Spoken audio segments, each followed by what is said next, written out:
social media was kind of just getting started around then, and like Vine was a big thing. So we just Oh post stuff yeah. on Vine, and yeah, it was pretty cool. And back then it felt pretty easy to find people who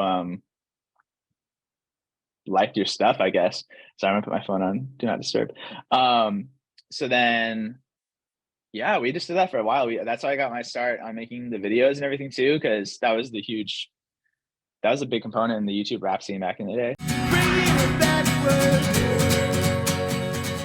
Awesome. I'm Adam, and this is about you and your journey in music, and we'll talk about the EP and the new song, which I love. I've listened to it like 6 times already in the last like hour. Hell yeah, thank you. I'm glad to hear Yeah, it. dude, super like upbeat and yeah, I like it a lot, man. Thank you, appreciate that. Cool. So, first off, are you born and raised in Seattle? Is that what I saw, or Seattle area? Yeah, yeah, a suburb. I was born and raised in a place called Kent, Washington. It's about 30 minutes or so south of Seattle. Very small town kind of suburban thing. Yeah, and then that's where I grew up, and then I moved to Arizona for college, and then now I'm here. So Wow. Okay. Do you come from a musical household?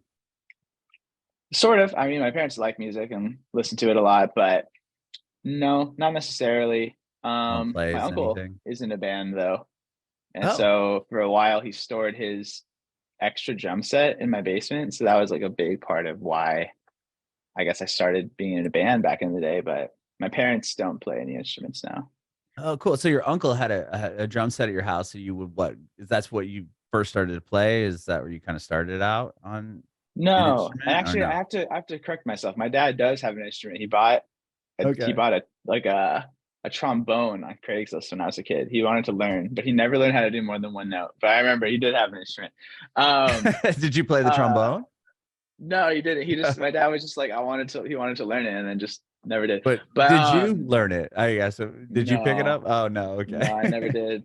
No, it seemed I did like pick up the saxophone for a second though. Okay. But no, for me, it started in, well, I guess in orchestra in elementary school. I played the upright bass. Oh, So, cool. the big like thing. It was way bigger than me back when I was 10 or 11. So my mom would have to carry it for me to school and stuff. So that was what I first started. And then I really liked that. And around that same time, yeah, my uncle had dropped off his drum set there. But then I was like, I want to play the guitar. So I went from upright bass to bass guitar. And then I went from that to the 6 string guitar. Um, and we are in like a small town kind of community. So all my neighbors were my best friends. And so they would come over and we all started playing instruments at the same time. And, one of my friends played percussion in the band. So then he played the drums, and then we kind of just became a band accidentally Oh, when cool. we were kids. Yeah. So we were friends first and then became a band. And so my parents were lucky I was lucky to have parents who were cool enough to let us be loud in the basement and just bang away on those drums and kind of just write songs. We never would do covers. We'd only play like originals, even from when we were 10, 11, 12. Really? So yeah, kind of Were you funny. They're the really bad. songwriter? Yeah, I was. And did you sing Um, as well for the band? yeah, except I don't know. I kind of had this weird like upper limit thing where I always wanted to be a singer back then, but I would just imagine it as if it wasn't for me. I would be like, oh, I'm gonna like give this song to someone else or something. Cause I was like, I could never be a singer, But I would Oh, like interesting. demo them out. We'd like make them and I would still sing them. But I would just in my head, I would figure they were You're gonna not write them, for give me. them, yeah, pitch them to Yeah. some of the other artists or something. Yeah, which is weird to think that I kind of had a sense of that as a kid. But Yeah. eventually I decided just to be the singer of the band. But yeah, we were just writing about girls we liked in middle school. We wrote a Sure. song about we remember those like NOS energy drinks? They're like Oh monsters, but yeah. they're like we Yeah, wrote a song yeah, about those. we wrote a song, yeah. we wrote a song about yeah. The first like full song we made though was called 9 Days. It's so embarrassing. But this girl who I was friends with I was like 13. she went on like a trip to the Bahamas or something for 9 days. And before she left, she like gave me a peck on the lips. And I was like, that's crazy. Why'd she do that? And I wrote a song about it with my friends. And we were like, this is so awesome. So that was like the first full one we did. Did you guys reconnect when she got back 9 days later? No, I kind of felt awkward. I never wanted to talk to her again. Oh, that's awesome. So would you play shows and stuff like, or was it mainly just a basement fun thing that you did? We would do, I guess the first thing we ever did together was a school talent show, obviously. And so I remember my parents saying like, oh, we thought you guys were just making noise down there, but it was cool to hear it all come. They were like, it all came together when you played the show. I was like, yeah, that's the vision. But we would do like, yeah, after school assemblies. And then I was like, I did the student government and stuff in high school. And so I would just like book my band for every assembly or like everything, any way to just have an opportunity to play. And we, yeah, just stuff like that. But then we decided, this is like in 2010, 2011. And so this is when like online Odd Future and stuff was like popping up on YouTube, and we were like in the early Mac Miller stuff. And then we decided that we were going to make hip hop because of that. We were influenced by that. So we kind of put down the instruments, and we had one of our friends, he got like a cracked version of Fruity Loops on like a school computer, and we'd make beats. And then he was such a good producer. It was insane. Like I swear he was a groundbreaker back in the day. We would take like, yeah, so we made, we were rapping and everything. I've always loved lyrics. And so that was really fun for me. It was me and my friend Dan, he used to be the drummer of the band. He became like the other rapper. And then we kind of made this sort of Odd Future style collective of friends. And it was really cool where I grew up. Everyone was really into music. Like, so there are a lot of bands and different people making music at my high school. And so it was always really supported by everyone. And it was a cool little scene in our school district. So it wasn't even like you had to go up to Seattle to kind of be a part of that scene. It was you guys. No, it was cool. And it was the internet was really like, social media was kind of just getting started around then, and like Vine was a big thing. So we just post stuff on Vine, and yeah, it was pretty cool. And back then it felt pretty easy to find people who liked your stuff, I guess. So I'm gonna put my phone on do not disturb. So then, yeah, we just did that for a while. That's how I got my start on making the videos and everything too, because that was a big component in the YouTube rap scene back in the day. So we got the first camera we got was a GoPro, and I wanted a fisheye. I wanted to like get that fisheye look. But you know, with the old GoPros, there was no viewfinder, so we didn't know what we were filming. Yeah, you just point it. We'd hold it up to our foreheads, so like our eyes would be what it was seeing. Yeah, so we made a bunch of videos like that are still on YouTube, but under a different name. You're never gonna find them. And then yeah, that's how it kind of got started in full. And that's how I started. Like, you know, I got a microphone, and we like saved up all our money from like our summer job to buy. Oh my God, it's the actual same microphone that I still use. We bought this when we were 14. It's blue. No way. Yeah, that we bought with our summer jobs, but I got it now. I still have it. I recorded all my songs on it. So I was gonna say, is that what you used to record the songs that you already have out? Yeah, everything is recorded on. That's awesome. I got it when I was 14. Wow. That's quite the investment. That's killer that you still have it. Kept it in good shape. You know, I need to upgrade at some point, but it does its job. It's working now, right? Yeah. It's getting millions of streams online. Pretty crazy, right? Pretty insane. You said you moved to Arizona for college. Did you go to pursue music or something completely different? Well, okay. So my plan was I was going to go to California after high school and do music with my band because, so I guess around like junior or senior year of high school, we decided to not, we didn't really feel super authentic doing the hip hop thing anymore. And we wanted to go back to making like rock music. And so we started the band up again proper, and we were going to go to LA together as the band. But then we had some like falling outs with some members of the band at the end of high school, and then no one wanted to do it anymore. And I was like, damn it. Like that was my plan. I don't know what I was supposed to do. So then I ended up getting a full ride to Arizona, and I was like, I guess I'll just do this. Like, I'll just like, this wasn't really. Were you? What scholarship did you get? Just academic? It's a national merit scholarship. Okay. So, and I was like, well, I can't, this is like a perfect alternative. You know what I mean? Like why would I not take this? So it's Mhm. kind of sad, not, but I was pretty committed. I was like, well, if this band thing's not going to work out, I'm going to go full in on being like an adult. So I went to school to go to business school by myself in Arizona. Well, actually, the drummer of the band also happened to go to the same college in Arizona with me, but unrelated. Like we were just friends. We didn't plan to do the music stuff there together. Okay. But yeah, I did that for a couple of years, got really good at school, really good grades, got a real short haircut. And then I kind of halfway through, I was like, this sucks. I mean, like I like school, it's fun, but I can see where this like leads me, I Right. always had dreams of like escaping the kind of small town suburban life. For me, I mean, a lot of people have, I mean, millions of people love this, right? But I Right. always just wanted to not do this. But I could see that like this path I was taking in school was going to kind of lead me right back to where I started. So I was like, oh my Mhm. God, I need to do music again. And right around that same time, the other singer of the band, we had two singers in our band. That's the one we had a falling out with. He decided to like call me up and be like, yo, I'm dropping out of school. I'm divorcing my wife. I'm going to Oh, move down to damn. Arizona with you guys. I'm going to Do the live in the band. van. Let's start the band again. And I was like, that's dope. Let's just do it. It's because the drummer was already there. And he was like our kind of like producer slash, he did kind of a lot of stuff. So he moved down to live in this van. And then we had our guitarist who's still back home in Kent. He moved down too. And then we started the band up in college. And then from then on, I was like, yeah, school is that's not my thing. But I still graduated though. I still wanted to make sure I like, didn't completely squander that.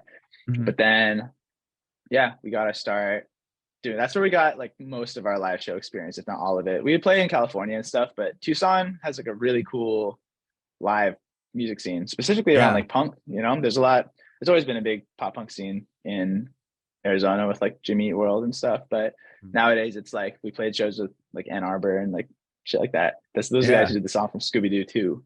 I know. That's a dope, I've dope had them song. on my podcast They're before. cool, right? They're a great Yeah. band. Super cool. Yeah, we played with them, and yeah, we would like play with.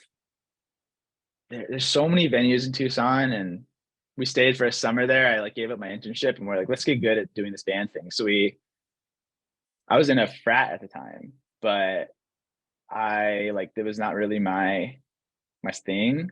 It was cheap to live there, and I stayed there over the summer. Oh my God. I didn't even, no one even knows I did this, but I was the only person living there in the summer. And so I had like my bandmates live there with me who weren't in it. And we just like squatted there for free and like set up the whole house as like our band recording thing. So we recorded like all our songs in that house and like had out of school. So we stayed there for the summer when no one was at school and just played a bunch of shows at like every dive bar we could. And like we played like 3, 4 shows a week to like 0 people. And it was fun because there's no pressure. Uh-huh. And we got like couple hundred shows under our belt there, I swear. But when school started back up, we were like, we moved into like a house, which is really cheap in Tucson. For the Mhm. same price I'm paying for this 1 bedroom, we had like a 5 bedroom with a backyard and stuff. And then, yeah, it's crazy. I'm And so from we set San up, yeah, Diego. I had some friends that moved to Arizona because of that same reason. They're like, let me get this straight. quality of life is amazing, right? Yeah. Also, San Diego is awesome. I was just in San Diego. I love it down there.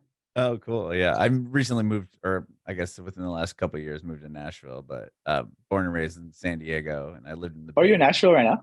Yeah, yeah, yeah. Cool. I love it I want here. to go. I want to go soon. I've always wanted to go and write some stuff in Nashville. Oh yeah, there's a ton of talent here, obviously. Yeah, I have a lot of friends who kind of got their start in like the country sort of scene over there. So I've always Mhm. been interested in that genre. So I would love to go and like do a writing camp there. I think it'd be awesome. Yeah. It's more than, I mean, I moved here thinking the same thing, and I'm not huge in the country, so I was like, "Oh, this will be interesting." But I mean, there's so many walks of every, genre come here and write or live here and write. It's pretty wild. I mean, a lot of like the pop punk emo guys live here and everything from that to country. I mean, it's Right. pretty diverse songwriters. Yeah, I'd love to go. It's just like, I don't know, the birth of a lot of cool stuff. So yeah, I'm planning to go this year. I want to spend like a month there. It could be Yeah, great. dude. Love it. It's awesome. Be cool. Um, so you guys were squatting in this frat house, and then when school starts up Squatting. again, what do you like when school starts up again? That's when you got the house that you all lived in together. Yes, and Okay. we set up a like a house show venue in our backyard. We built these stages, and we would just have people come over, you know. And I had been in school for a while now, so I kind of knew how to get people to go to a party. You gotta just make it a party, and then happen to have your band there, you know. So Right. we'd make these really sick events, like we would get like we'd buy like a tour, like a party bus or whatever, and get people like make a pregame for it and get people there, and then like instead of charging like an entry fee, we'd like charge like a can of food for like a canned food drive or something, or just like make it like an event. It was always a lot of fun, and we'd always try to do stuff for the community because Tucson is such a cool place, even outside of the school, you know, especially outside Mhm. of the school. And so we yeah, we just do these events, and we'd have like friends from other states like come play with us, or we would go around and just like kind of utilize the network of the school and the people we met over summer to just put on house shows. It was so much fun. And yeah, I pulled the same tactics I did in high school too. I was in like student government in college, and I would just like book us for shows and stuff. So we would do like spring fling, and yeah, it was cool. But Brilliant, though. yeah, it was a really good time, and I definitely am happy that I got all that live show experience under my belt at the time, because that's like mostly what we were. We didn't do much social media stuff. We were like way too. We thought we were way too punk to do that, Mhm. so we wouldn't even really record our stuff. I think we had recorded like 5 songs or something because I didn't really know how to produce a live band, but the show was killer. Um, but yeah, we were like, we are the next big thing. This is gonna be so dope. Let's go to California and just become like rock stars. But no, none of that translates, you know, because we were just it's hard to make being integrated in like a live scene translate to LA. You know, there's not the same people here, and we didn't have any kind of social presence. So when we moved here, well, that's not really what happened. We moved here in March 2020 is when our lease started. Oh, At the wow. So Yeah, that's when you so left we moved here. Arizona to move to LA with the band, as a band? I guess I'm doing like the speed run version. So after we graduated, we went back home. All of us went back home to Kent Okay. to save some money before we went to LA because we knew it was gonna be more expensive. And also we picked up some friends from Arizona along the way too. So they moved back to Kent with us. So we had this like house together in Kent where I grew up with some Mhm. people from back home, some people from Arizona. But like there's like 9 of us in this squad, like the 6 members of the band, and then like our camera people and social media people that we were supposedly gonna have social media people, you know, like a whole team of people. Right. But then we went back home and saved money. But then we met through like some chance encounters. We found these like producers in Seattle that we were pretty naive back then. They like we met them and they were like, "We're gonna turn you guys into like I don't know." We bought into the whole thing. Superstars. So yeah, so they convinced us to stay for an extra 6 months to like, record this album with them. But I didn't really know how that stuff worked back then. They made us like they had us like gather a bunch of money and like give them this kind of upfront fee to produce the album, which you know now I know better than that. But so then we had to save up that money, then like get that money back before we moved to LA. So we stayed for 6 months, did like one session with these guys, and like we're really not happy with how it turned out. And so we were like, damn, we just got ourselves into this pickle. So we were supposed to go in September to LA, but then we had signed that 6 month lease. And so then we ended up not working with this band or these producers. So then we had to work like overtime at our jobs to like save that, get that money back to go to LA, which, I feel like was kind of the beginning of the end for it because we all worked at this Irish pub together. Mhm. All of us, we got the same job and we lived in the same house. But then everyone at the pub we worked in together quit. So like we had to cover all the shifts. So we'd never see each other because like one of us would open, one of us would be like lunch, one of us would be at night, one of us would be in the kitchen, one of us would be so like we just had Oh. full control of this like Irish pub that we never would see each other. And then we go home and we wouldn't have time or our schedules wouldn't conflict or wouldn't work to make Play. songs. So we just made like no music and we were just like, let's just get to LA. This will be great, And then no, we moved there. Or at least started in March 2020. But I guess if you remember like the beginning of COVID stuff, it was kind of centered around the Seattle area, like in Oh, Kirkland, yeah. Bellevue. Yeah. which is where we lived. So we were like in the epicenter of it. So we knew about it really early. And we worked in the restaurant back then. So like everyone was freaking out. And they were like, you guys got to get out of here or they're going to like seal the borders. You can't leave the state. They're going to quarantine you in. And we were freaking out. So we just like left our lease early back home. And then like, yeah, we were basically thinking, okay, our lease is up in February in Kent and it starts in March in LA. So if we don't go right now, we're going to have to move back in with our parents and we're never going to go to LA. Right. So we were like, let's just go to the new city together. And so we drove down knowing no one in the middle of a pandemic. And then we got to LA and then, yeah, we were all on like unemployment and stuff. So then we didn't have the excuse of work anymore. And we were all in this house together with no job and we like still weren't making music. And I was like, maybe this is over. And I didn't really realize it. Maybe it's kind of been over for a while. Mm-hmm. And so then one by one, everyone left for various reasons. Like, yeah, we They moved down just there with left. 9 people. They left Yeah, like LA or just left the yeah, like house or whatever. some people left the house, moved out, and then some people ran out of money, had to go back home, and then other people like eventually everyone went home is what happened. Except we had some people like move to the west side. Now we're still like friends with them, but they don't do the band anymore. But just me and my best friend who was our videographer who we met in Arizona, his name's Clev. He stayed in the house and we just had this like 5-bedroom house on Melrose now that was like empty. And we're like, how are we going to pay for this? Like, what happened here? I thought we were supposed to be in this band and we only lasted like 6 months in LA. We made no songs and it's the middle of COVID. Like, what the hell did we do? Right. So we ended up just like meeting new people to fill the house. Just that generally like creative people. We had like, you know, I don't know if you know the artist Devin again. She lived with us for a while. Mm. We filled the house with just like other friends we knew in college and just like had to make it work somehow. But I was like, I guess I have to be a solo artist now. I didn't really think about that. I always thought I was going to be in a band. Mm-hmm. But then I started noticing people going viral on TikTok because that's just what was happening in 2020, 2021. But I was so resistant to it. I was like, I was still in that mentality that we were in college where I was like, no, social media is not like my thing. And so me and my friend Clev, we had this is a grand scheme of how we were gonna like network and meet people in LA without doing social media. So we were like brainstorming, like how did people find out about clubs in college, or how did anyone find out about stuff before social media? And we came up with the brilliant idea to do tabling, like, you know, like in college when people just like set up a table and like hand out flyers and Oh stuff. yeah.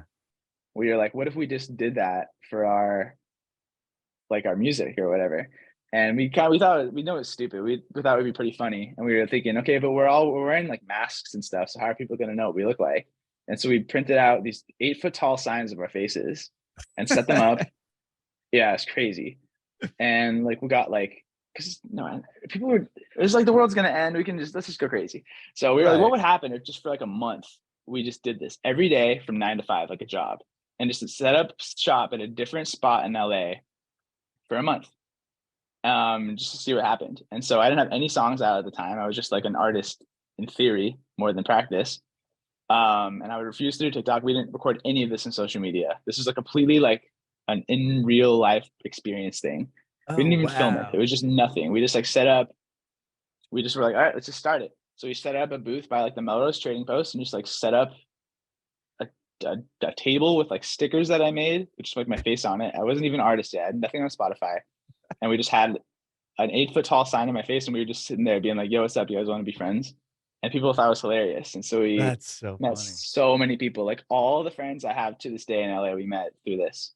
And we did it in the Trading Post. We did it at like Rodeo Drive. We did it in like Venice Beach. I met like so many people. And then we started getting crazy with it. Like we dress up in like, we had these like shiny suits that it's just so stupid. Just like these like stunts, like publicity stunts, but with no social media involved. We just were doing this to be part of the spectacle of this crazy time we were living in. But I guess one thing led to another through there, and I met some music people, and then I met a musician who like wrote a song I really liked, which inspired me to like pick up the pace of like, okay, I need to figure out how to be like a solo artist. And then I made a song that was inspired by this guy, and then it was Happy Healthy. Then I was like, all right, I'm tired of doing this science thing. Let's just post this on TikTok. And I posted it on TikTok, and immediately it went viral. So then Oh that's my what happened. gosh. Was that Yeah, your so first that's post to TikTok? Or it was it like my was really? sixth post. Oh my gosh. Yeah, it's Wow. crazy. I was like, why didn't I just do this the whole time? It would have been so much easier. Right, but at least you have that cool story, and I've never heard Yeah. anyone else like have that has done that. That's awesome. Setting up. Did you It ever was get fun. kicked out? I mean, like Rodeo Drive showing up there with an 8-foot picture, you know, thing Well, of your that day we face. did on Rodeo Drive.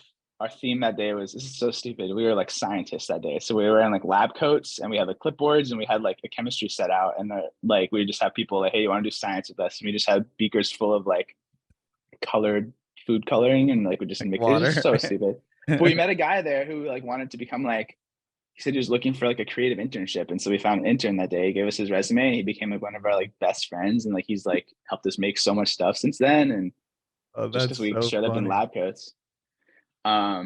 But yeah, I'm really happy I did that. It felt like we were doing some crazy thing to, I don't know, just change. You got to do something weird to change your life, I guess. And I feel like that Yeah. was the start of everything happening. But ultimately, it was kind of just, I had to meet the right people to motivate me to then take the, maybe follow some time tested, at least a couple of years tested methods of getting your exposure. And so, yeah, then I started doing TikTok, and that's kind of how the solo stuff got started. Wow. So once you put out that TikTok video and it's going, it goes viral, like what was that like? You just turn your phone back on and you're like, "Oh my God, it's going, this is crazy." Like Yeah, what is that like rush like? I've always just I'm always so curious because I if it was me, I think of it as like a slot machine. Like I would just keep pulling it and be like, "Okay, what is it now?" Like, "Oh, 100,000." Where are we well, at? it was really immediate. Um, because I had posted, like I said, a little bit before, zero Mhm. followers, just like a couple hundred views. And all of a sudden that one was like, it's a couple 100,000 or something. And it was solo effort. It was just like me playing my song out of my speakers and being like, check this out kind of thing. Mhm. Um, but it was crazy. It was almost like, wow, this is I've always wanted like internet success like that since I was a kid, but I never really tried. So that way, I'd always have the excuse for why it didn't happen, because I never really put myself out there. You know what I mean? I put stuff on Mhm. the internet, but would never really promote it. But then I was like, wow, this really feels like what I should have been doing all along. So I felt like I'd already seen it. I don't know how else to describe it. Like I'd already envisioned this, so it wasn't that crazy. Mhm. But at the same time, I was like, oh my God, this is real. Um, but it ended up being a pretty weird time. And I guess I never really talked about this, but so um the day that the song went viral on TikTok, my cousin passed away the same day. And we were really close. And he committed suicide. Oh my And gosh, I'm so sorry. yeah, thank you. No, it was really tough, because I was like, wow, this was the beginning of my career. And him and I we were accountability buddy type people. And so he was really supporting me in like getting my music started, and he was pursuing a fighting career. And so I was like helping him on that. We do like weekly check-ins and stuff. We were super close. But then that happened, yeah, the same day. And Oh my gosh. so I was like, what do I do about this? Because obviously I was like obliterated in my brain. I was like, this is so terrible. But at the same time, like he every day would like spur me on, or every week we'd talk about, just hold each other accountable. And like he definitely would have wanted me to keep going. So I had to kind of put on like a happy face and like post TikToks. It was so weird. It was really weird, and it really hurt, honestly, because I was like, damn, I have this kind of like moment, and like people are hitting me up. I'm like getting these conversations with labels are hitting me up, like managers, all this stuff that I've always dreamed of. And at the same time, I'm like grieving or like trying to. Mhm. And so, yeah, it kind of ended up being a rough summer. I got into some like I don't know. I just like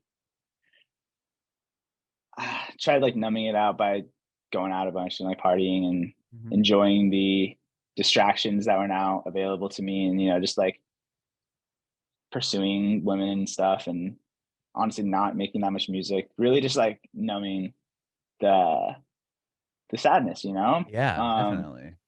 and I really, honestly, I really wanted it to end. I really was like, I want to stop. I wish like people would stop paying attention to me right now so that I could like process this. But how do you, I wasn't really thinking it that clearly at the time. That's what I think of it now.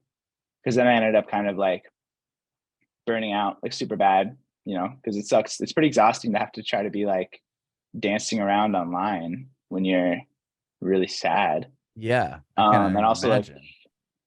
yeah, it's tough. And then at the same time, I'm meeting new people, and like I had met like a manager, and so I'm going on all these sessions and I'm making new music. But then that was a weird thing for me too, because I had never made music with anyone outside of my band.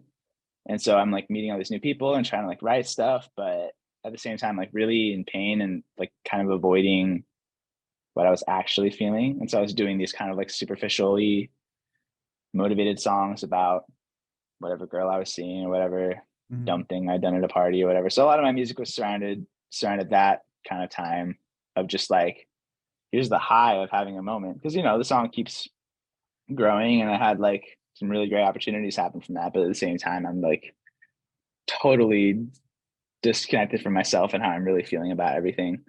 Mhm. Um, and yeah, so then that lasted about 6 or 7 months until I was like, this is making me so unhappy. I can't do this anymore. So I kind of got off social media, stopped doing TikToks, stopped making music honestly for a while. I made so much music that summer though, like hundreds of songs. And Wow. then maybe not hundreds, maybe like 100. But like, were But you putting out others? I mean, because obviously with Happy, Healthy, Well Adjusted, like that song, not only did it do well on TikTok, but it translates over to people leaving the app and then going to Spotify and streaming on Spotify, and it's got almost 12 million streams there. And didn't like Netflix do something with it, or like it really went yeah. The Netflix thing was wild. funny. They like tweeted, or they responded to the TikTok because the lyric about the ex girlfriend's Netflix. And Yeah. so then me and Netflix kind of had this back and forth, where I just created this narrative where like Netflix, the entity was the ex girlfriend I'm talking about in the song, and it was Yeah. hilarious that Netflix like let me get away. They would like play along with it. Yeah. So that went back and forth. It was funny, and they came over like. They had a rep like give me like a gift basket with like a note in it, with like a breakup note. It was so funny. They really went in. But if actually that those are the things that went viral more so than the song itself. Like, Okay. so the Netflix story is what I guess, yeah, those are the big ones. The song obviously went, the videos of just the song did pretty well. But yeah, it was the Netflix stuff, which is such a confusing place to be in. Cause like I said, I had just started doing TikTok and I didn't know what the hell I was posting. I was like, I don't know how to recreate this. And then this is such a unique situation with like the Netflix thing. I don't know. Yeah. Because the theory on TikTok is like, okay, this works, keep doing it. I was like, Right. okay, well, what are my choices here? Keep writing songs about corporations and hoping that they Jump what's on my play? board. I'm like, Yeah. I'm not gonna do that. I'm not, there's no way. And so then my kind of reaction, probably fueled by like kind of what I was going through at the time, I was like, I'm gonna go the exact opposite direction for my next song. Mhm. And so I think a lot of people wanted me to do a follow up to Happy Healthy. And I was like doing sessions where people would be like, yeah, what's like a corporation we can name? And I was like so tired of it. I was like, there's no way I'm gonna do that again. Oh, But we did. interesting. We did. We even made a song. I made a song about Chipotle one time. Like I was like, what am I doing? This is not it. But then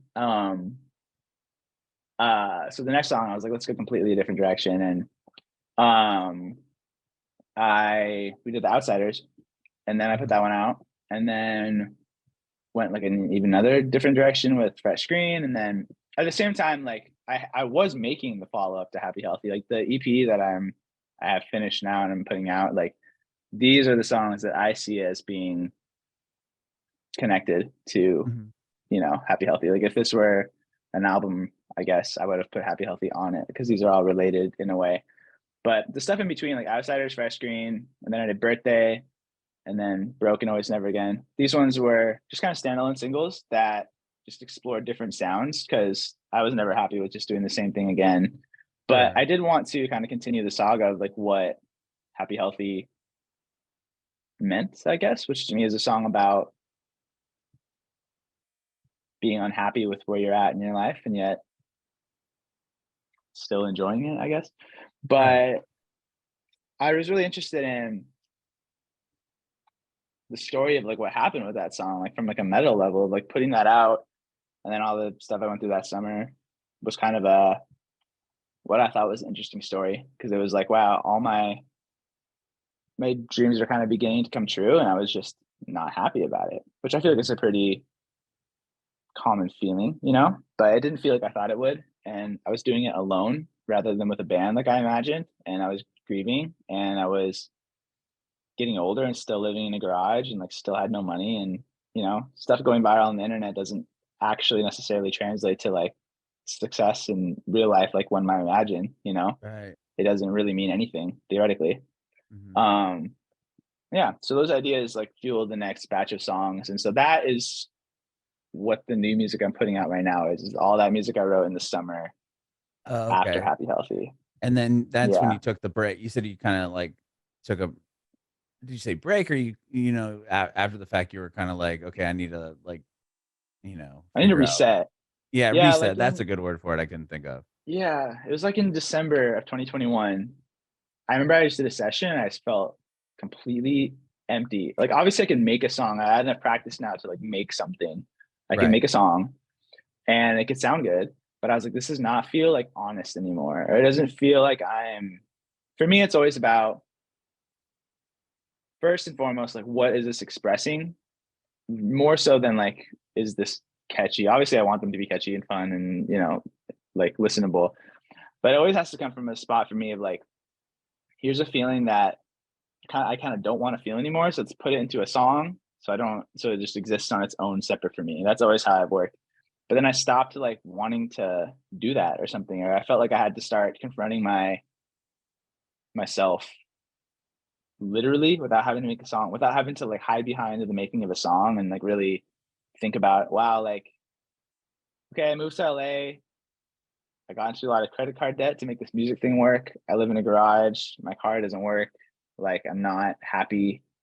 And I did this so that I could make songs. Like I have to deal with my life now. I got to figure out how to get this back in order because you know world is opening up again, and then I had to kind of. I felt like I had like not fucked up, but I had gotten myself into a corner in pursuit of this, you know. Hmm. And so yeah, I moved to LA. Yeah, so moved to LA and spent all my money to become what a guy that is making TikToks without really knowing what I'm expect without even really feeling like I'm being myself. I don't know. It just felt like the music I was making, nothing felt really honest anymore. So then I just had to decide like why I wanted to do this, like what it was for. So the next year I was obviously still making music. I'm always making stuff, Hmm. but I explored a bunch of different, I guess, avenues of making music. Like where does this, what part of me is this coming from? You know, because I didn't want to have to keep like making myself unhappy in order to motivate me to make songs. You know what I mean? Right. Right. Yeah. So how do you like then decide to actually become happy and still stay creative and still stay inspired? So that's like what the last like year I guess has been about. I think I've kind of figured it out. But at the same time, it felt like I was running out of things to say. So then I decided to go finish up all the music that I made during that summer, which then became this EP that I'm putting out now. Oh, okay. So like even Yes. with the most recent one that you just put out, the Super in Love, with that song, was that a Yes. part of that summer batch Yeah, or was yeah. that something okay. That's like one of the last ones I wrote at that time. And so yeah, the EP is coming out this summer. It's kind of the first time I'm talking about it, but yeah, it tells a story. It's about what happens when you reach for something and then you kind of get it, you know? And Mhm. so, yeah, it's a story of Happy Healthy came out. I decided to use that to become this like person I didn't really like and doing the whole LA thing. And amongst that, like, you know, I met this girl I was seeing for a while that kind of, I don't know, became my muse sort of, but really it was like a me thing. You know, that's how it always is. It's like I wanted something to write songs about.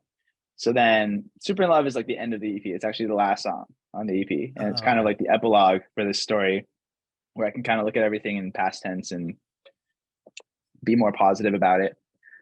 But yeah, it's a story. It's like it's intertwined with my feelings about LA, my feelings about girls I was seeing, my feelings about myself, my feelings of grief and everything. And yeah, I thought it'd be interesting to start it off with the end. So, you know, when you read a book and you read like the last sentence before you ever do that? I never, dude, I was terrible at reading, man. I still am. I have to listen to it on like Audible, but Well, either way, I knew people that do that though. Yeah, they'd go to the very last few sentences of the book. Like, okay, now I kind of know how it ends. Let me start at the beginning. Yeah. So that's kind of what I wanted to do. Okay, so that's why it's roll credits. That's why it's roll credits. It all makes sense in the context of now of it the does, EP. yeah. But yeah, now it does. And at the time, you know, I'm just writing what I feel, and then you kind of put it together at the end. And you're like, oh, like these songs together tell the story of what, you know, it is. So you'll understand when you hear the full thing. But you know, the first song kind of plops you down right in the middle. It's a song about being like at a party and you're like, this is terrible. I don't want to be here, but yeah, at the same time, I don't want to be anywhere else. I guess I just got to be mad about this. And just that feeling of like, why don't I like this thing that I thought I liked? And that's kind of the theme of the whole thing. Yeah, 6 songs, and this is all made. This is the first one. They were all made in my garage that I used to live in Melrose on that same microphone I got when I was 14. But then when we started playing them live, me and my band that I met here, we were like, this is so much more awesome when they're played live. So then I was inspired to record the whole thing with a live band, actually, except for Super in Love. Super in Love still has the drum samples because I just liked how they sounded. But the rest of it, we got a 4-piece band and I recorded the whole thing live. And I was really insistent on, I have to engineer this thing myself. I got to produce this myself. I don't know. I had like something to prove, or I don't know, some weird thing, I feel like. So I was like, fried my brain this summer trying to figure out how to track a live band. And also, I was really obsessed with like 90s rock at the time. So I was like, how do we make this authentically sound like it was made back then? So I bought a bunch of gear that would make it sound like that. I like researched what guitar pedals my favorite bands use. I like refused to use any plugins. I went crazy about this. I don't know why it would inspire me to do this. Yeah, I was like, I'm going to get the chunky Weezer guitar sound, but with real gear. I'm not going to use these plugins. I don't know why. I don't know what inspired me. I just liked the idea of like challenging myself in that way. And so, yeah, I was like, let's make this whole thing with like no reverb. Let's make it sound like old pavement or something. Yeah. But yeah, I remember because I've always loved Pinkerton by Weezer. Oh, that's the best album from them. Yeah, it's the best. And I liked I like the story of it because, you know, they follow a Blue Album with self-producing this thing to sound like their live album. So I was like, oh, I can do that too.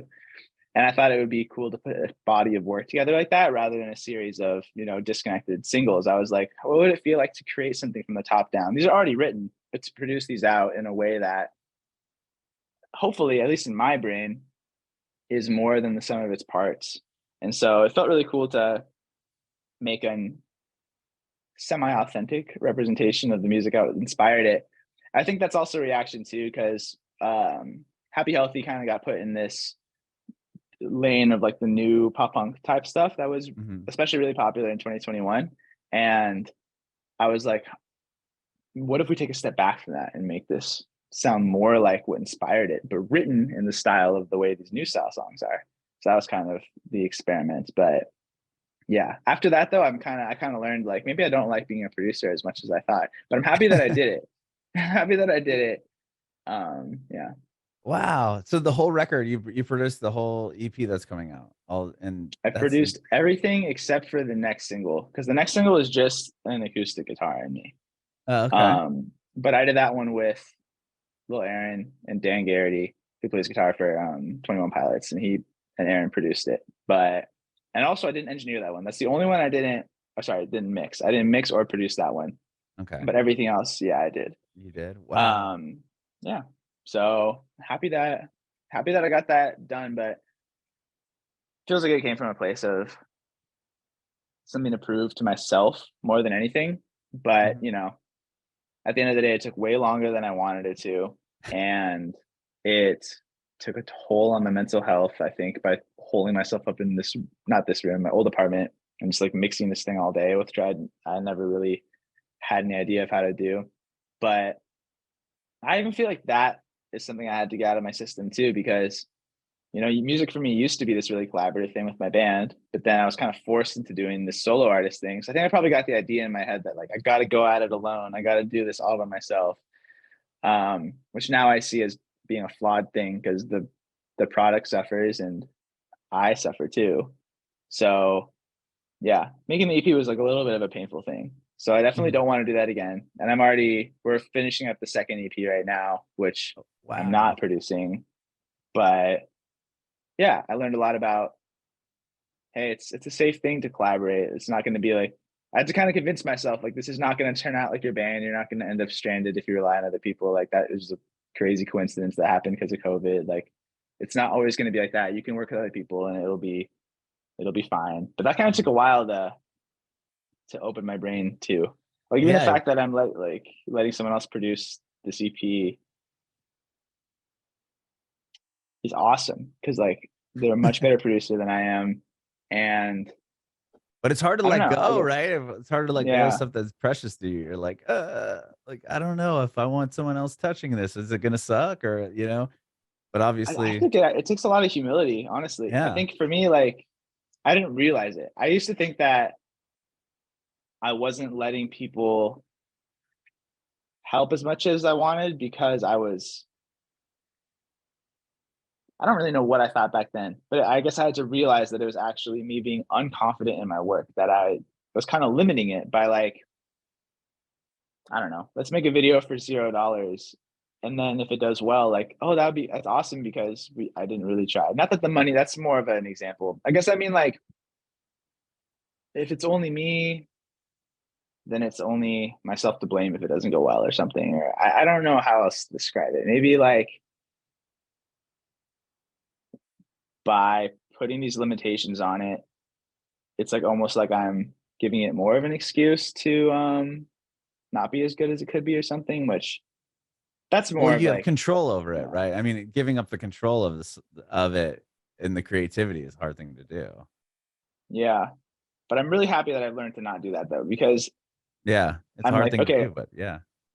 I'm not actually, at least at this point in my career, like I'm not really actually that interested in producing as much. Like I'm happy I learned it, but at the same time too, like with mixing it, I'm not super interested in doing that. Like, why don't I focus on what I actually like doing, make more of that, and collaborate more and be open to it? But it's super scary. It's really scary to let other people in that way. But I've been so much happier, and I've been really enjoying making music again now that I've been much more collaborative and not so like me by myself in a dark room. Because I don't want it to be like, that's what it always used to be. At least for that summer, it was like music was this kind of painful, isolating, self-destructive thing. But I definitely don't want it to be like that anymore if I want to be happy throughout my life. I love it, man. Well, I love the song that you've released thus far. I can't wait to hear the rest of the EP. So this is the first one. So everything else that you've done that's in the past. So everything moving forward will be a part of this EP until it comes out. Gotcha. And yeah, it's I put together like a whole thing for this. So there's also a short film that's going to go with it. Oh, which is going to be super sick. Yeah. So it's a short film with music video elements rather than the other way around. So there's a little bit of music in it. So my songs are in it, but they're like the soundtrack to the film, right? So there's like a dialogue and a total. It's not just the EP playing through during. No, there's actually very little music. The music is just there to be the soundtrack, but it's all acted out, all dialogue. We did it with my girlfriend directed it, and she also stars in it with me. And then we had a whole crew, and like even that was a whole thing that I've always wanted to do these music videos all by myself, but I had no choice but to let go of the reins when you're making something as big of a scale as this is. And that was such a relieving, nice process to be like, oh my God, like let these talented people make this thing better rather than me having to be a control freak about everything. But what I learned is like what I do like to do is I like to do the writing and I like to do the acting, but I don't necessarily want to direct this thing, nor do I necessarily have the best vision for it, you know, but my girlfriend's an amazingly talented director. And so I was happy to, I felt great knowing it was in her hands and then just kind of spearheading the thing. But I'm really excited to put that out. That's going to be a really cool experiment. I've never really seen anything like what we did. So yeah. Is it going to come out around the same time as the EP or? Yeah, it'll come out at the same time as the EP. Wow. Yeah. Well, I'm excited, man. Yeah, it's going to be super sick. Cool. I'm very, very stoked about how it all came together. And it felt cool to put together a project like this scale. And, you know, because I never even put together an EP, but I put together an EP within a short film that is like its companion piece. So I was like, where did this come from? This is pretty ambitious. I'm hoping it turns out really well. We're not finished with the editing yet, but I'm really happy with just the fact that we put it together. I'm happy with the fact that the footage exists basically, because I've always wanted to do something like this. And even just making it was a huge accomplishment. So I'm excited to see how it turns out. Awesome. So am I. And I can't wait to hear the rest of this EP.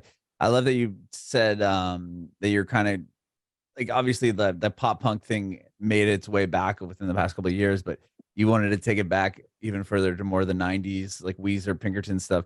Because when I hear the song that you put out, I can't pinpoint a band or a song, but it feels like it sits in there with like the Everclear, like that era of 90s music. Exactly. When I started the song, I actually was like, I want to make this not a parody, but I want to take like every 90s song like trope and like put into a song and then change the production so it sounds modern. But then when I was done with it, I was like, whoa, this is kind of awesome. It's just like a throwback. So I like didn't end up redoing the product. That's why that one's not reproduced, you know, because that one just ended up keeping the original idea of like, let's make this. This is before all the AI stuff. But I was like, imagine if you made like a 90s song with an AI band or something. Like, let's make this the most 90s thing. But obviously, it's like I even went in, like, if you hear in the song, like, there's a little synth in there, which is literally the sound of a Game Boy. I'm like pressing the buttons of the Game Boy to make those sounds. Yeah, like I put a synth on the Game Boy Color and I like, you know, pitched it around in post. But yeah, that's the sound you're hearing is a Game Boy sound. So even like that, I was like, let's just make this like super 90s. That's awesome. I'll have to go back and listen for that piece. That's amazing. Yeah, it's super cool. It's a little bleeps and bloops throughout the verses. Well, yeah, when I heard it, I was like, damn, like, yeah, it sounds like if I was listening to alternative radio station in 1997, it would just like, that would be a song.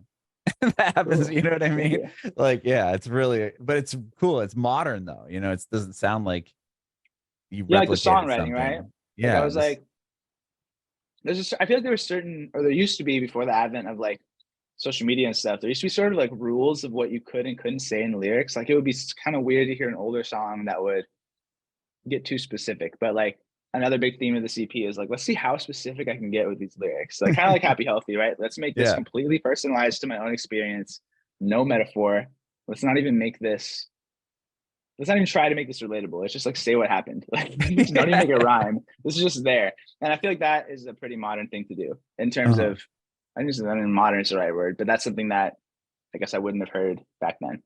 Right. And so, yeah, you'll hear that a lot more like in the EP itself. I'm like talking about things that are super of its time, you know? And that's like really what I wanted to do too, is I want to make like a 2021 core album.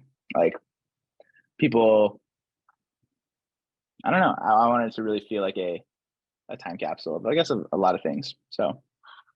Awesome, dude. Well, again, thank you so much for having this conversation with me. And I love what you're doing. And I can't wait to hear this, the whole EP and now check out this film.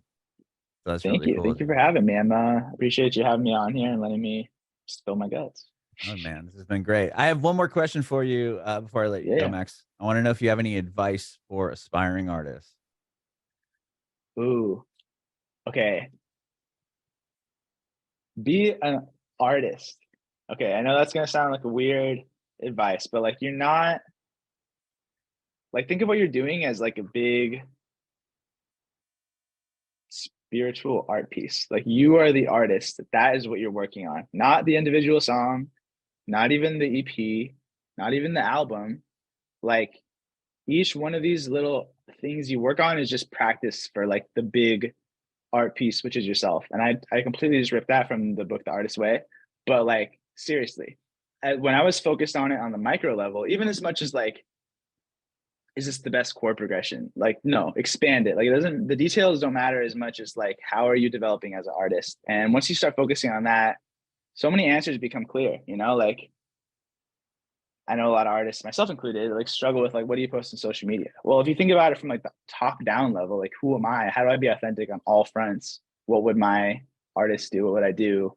All the answers become clear. Then you never like run out of things to say when you're writing a song, or it's like, it's not about the song. It's not about the individual thing. It's about what you as a piece of art to yourself mean. I hope that makes sense. But thinking about it as big picture as possible, and everything in your life should be, I guess, not in service of the art, but it is. It all comes down to the big art piece. So that's my biggest piece of advice. Focus on the big picture.